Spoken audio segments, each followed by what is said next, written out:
We are in the fight of our lives and we are losing. Les émissions liées aux combustibles fossiles continuent à augmenter. Ils sont donc, et de très loin, le premier contributeur au réchauffement. The Paris-based organization says global emissions are set to peak by 2025.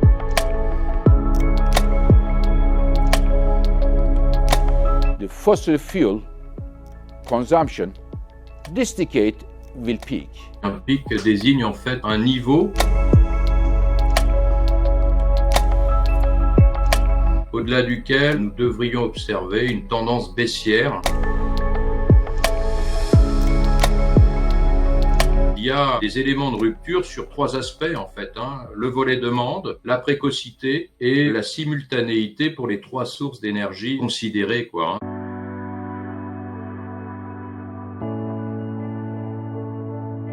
Dans la tradition, on va dire, du monde de l'énergie, sur cette histoire récente plutôt dominée par le pétrole, après la Seconde Guerre mondiale, on fait plutôt référence à des chocs d'offres qui portent sur la production. Là, on évoque un pic de demande, donc un pic sur la consommation d'énergie. Ça marque vraiment quelque part une certaine rupture.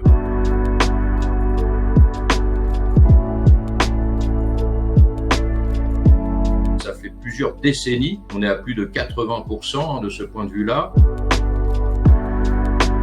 Les fossiles représentent près de 66%, on va dire, de notre consommation à l'échelle mondiale de produits énergétiques, alors que l'électricité ne représente que 20%.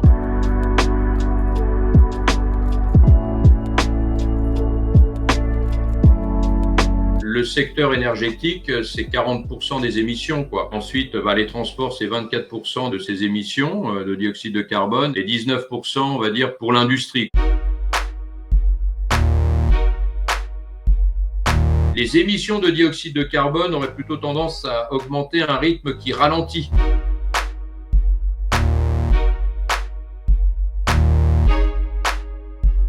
On disposerait d'un budget carbone à l'échelle du monde, un peu plus de 400 milliards de tonnes de dioxyde de carbone, et au rythme où l'on émet le dioxyde de carbone dans le monde aujourd'hui, il nous faudrait à peine une décennie pour l'épuiser. Si l'on veut rester à 1,5 degrés Celsius en termes d'anomalie de température, donc là, il y a effectivement urgence quant à la nécessité d'une inversion de tendance. On ne peut pas se contenter d'un rythme ralenti, il faut nécessairement une baisse.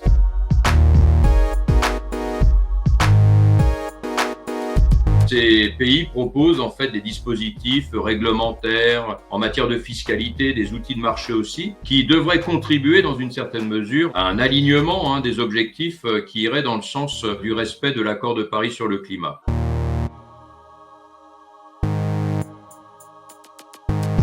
Il y a à peu près d'une vingtaine de pays en fait qui connaissent une baisse de leurs émissions de dioxyde de carbone, sachant que ces pays représentent à eux seuls près d'un cinquième des émissions mondiales de dioxyde de carbone.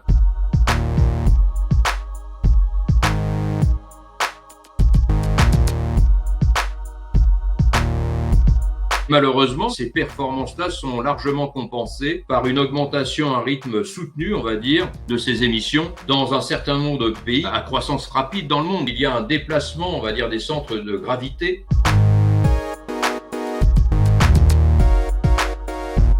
C'est pas tant le changement qui nous préoccupe, mais c'est ce changement accéléré. Ce n'est pas nécessairement évident que l'on dispose des institutions aujourd'hui qui nous permettent finalement une accélération. Or, cette accélération est fondamentale pour répondre à l'urgence climatique.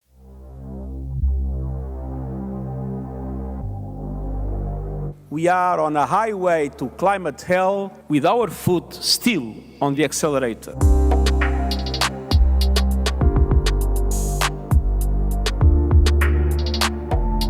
Également, le travail fait dans le stockage de l'électricité, une baisse assez conséquente du coût des technologies qui permettent de déployer à grande échelle ces solutions pour la promotion du solaire et de l'éolien.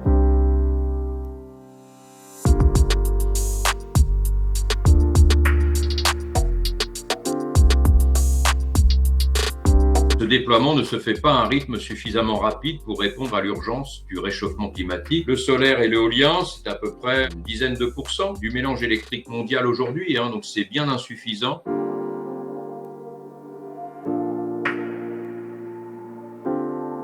L'Union européenne est dépendante à près de 90% pour ces matières-là.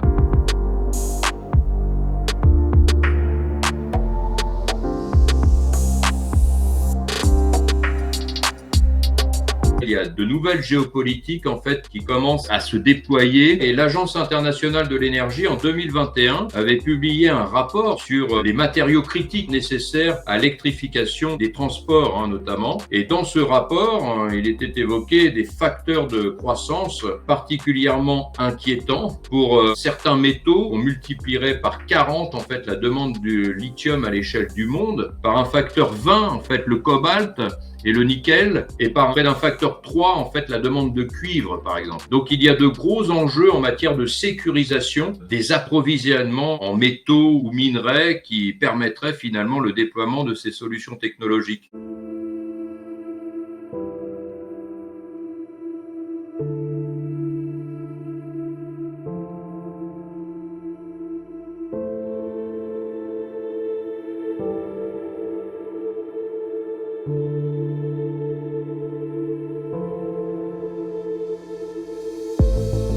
On a une véritable problématique en fait de ce que l'on appelle les actifs échoués, c'est-à-dire cette nécessité pour ces pays-là de laisser en terre les ressources fossiles dont ils disposent et comment valoriser, on va dire, cet effort qui pourrait être consenti par ces derniers.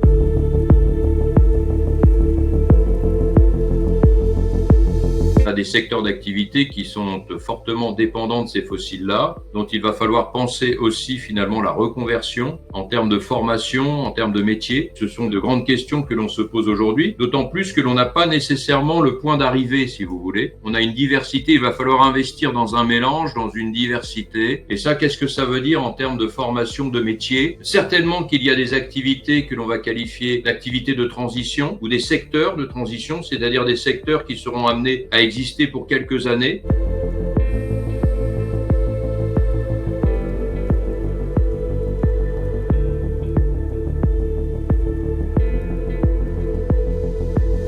On dispose d'infrastructures routières aujourd'hui, c'est évident, donc on adapte l'existant, mais dans une certaine mesure, on rend durable, en fait, durable dans le temps, je dis, l'usage de la voiture, même si cette dernière demeure électrique. Alors là, les questions que l'on se pose sont vraiment des questions de mobilité. Et donc la mobilité, c'est la voiture avec le train, le bus, le métro, le vélo, plusieurs supports de transport, avec certainement une lecture en termes d'aménagement du territoire, de reconfiguration des zones urbaines.